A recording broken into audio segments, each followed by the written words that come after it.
Скажите, пожалуйста, что вы понимаете под экологией вообще? Что это? Среда обитания, совершенно верно. Если прибегать к самому термину экология, что означает экос? Это среда обитания, дом. Тема лекции для студентов Ингушского государственного университета новая. Открытый урок посвящен экологическим правам граждан и важности сохранения природного наследия родного края. В последнее время мы наблюдаем мотивацию общественных групп, тех неравнодушных граждан, которых волнует экологическая обстановка, это ситуация с природным наследием республики, и принимают активное участие в этом, проводя субботники. Я не случайно знаю об этом, так как присутствовала в проведении, принимала участие тоже в проведении данного субботника.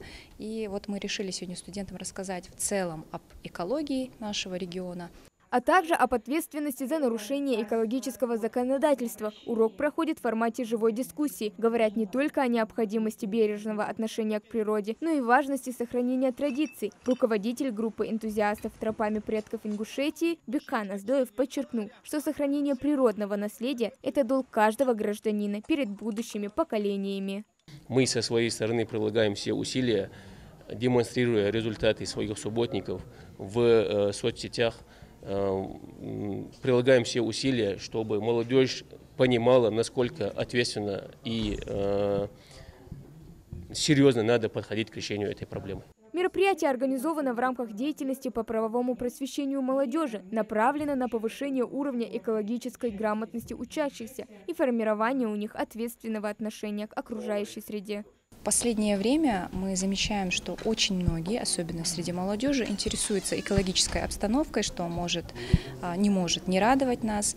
И вот в рамках этого решили сделать больше акцент и рассказать им об экологическом законодательстве, о правах, об обязанностях, которые они несут в соответствии с названным законодательством. Каждый субботник экодвижения проходит с призывом «Это не наш мусор, но это наша земля», подчеркивая важность заботы об окружающей среде, независимо от того, кто несет ответственность за ее загрязнение.